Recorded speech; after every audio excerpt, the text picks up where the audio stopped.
What is going on, guys and girls and everybody?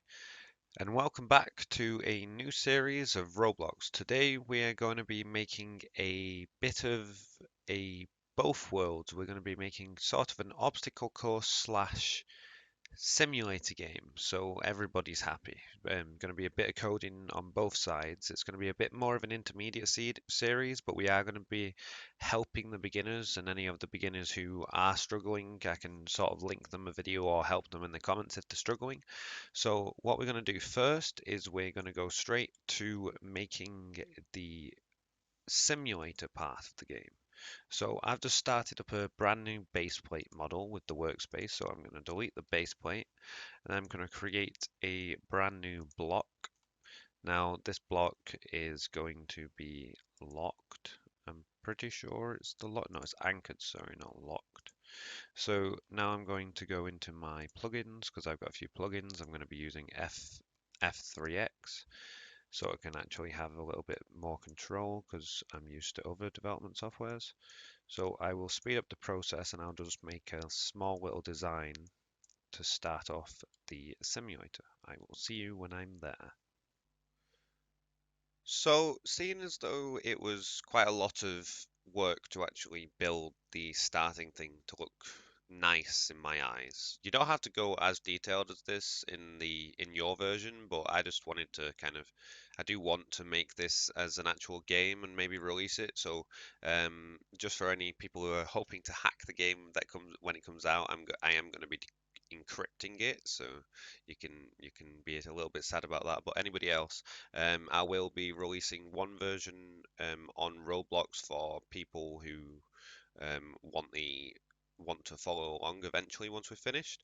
But what I've just did was started creating a few different levels and set out a shop like you see in most simulator games. And here you can just see me messing around with the scales.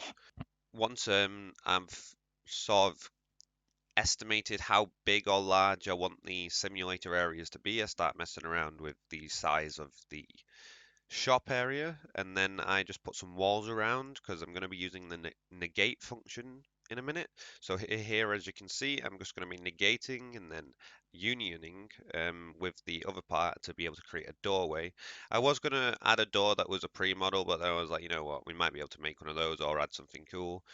So then you can just see me adding roofs and using a different tool, which is the reflect tool this time. So as this goes on, I'm just going to be slowly but surely working this way up to making this shop look reasonably good looking. I'm not going to say I've spent ages on it. I did spend about half an hour in the shop and the rest was the levels. But yeah, I'll just be putting in some windows here. I'm going to be using the union tool again, and then also I'm going to change the materials and transparencies to actually add a window in later.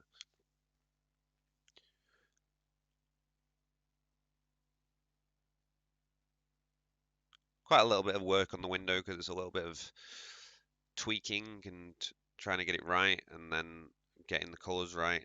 Here you go. I can just add it in the window now, and you can do the nice because we use the same shape twice by duplicating it. We can add exactly the same window in. Nice little bit of speed up.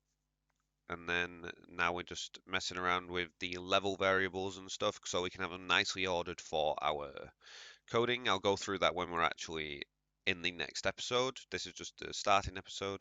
So yeah, really what we're going to be doing with this series is predominantly making an obstacle course as well, not an obstacle, yeah, an obstacle course and a simulator game. So you'll be able to score some points in the simulator game by completing the obstacle course. I think that's the best way to go about it. So we will be starting more than likely with the simulator as that's what's on the ground already, because we'll just have to have um, enemies. They don't even they just move around, or they actually do attack us because that kind of annoys me in some simulator games where they can't actually attack you because I thought that would give a little bit more flavor. But other than that, we've got most of the shop sorted here. We don't have anything in it as of right now, but we will be slowly moving towards making the walls and the checkpoints. So this is where I start figuring things out for walls. Now, obviously, you don't want people falling off your buildings or anywhere off the map, so let's add some walls. I did attempt to try and union the walls to just make it easier to select and rename, but it turned out it had a weird issue here, as you can see. So don't union them, just keep them as a standard and we'll not really touch them anyway. And now I'm just moving over towards creating the final parts of like the checkpoints. I encountered another issue along the way though, because if I was to do this, it wouldn't really be easily addable or editable to add more and more levels for if more people actually enjoyed this game. So I made it into just brackets where it would be a checkpoint with a floor, and then the floor could be moved over, and then we can mess around with the color of the floor later. So you will see that in a little bit. I did try and add some text labels, but for some reason it was being a little bit of a meanie to me, so I will sort that out in the next episode as well. But that's what we're going to be doing next. We're going to be starting on getting maybe the shop function and our first mobs, hopefully, in the game to actually try and give us some points. So I will figure that out while I'm away out of camera, and then I will get to it. This episode's probably going to be in a few days.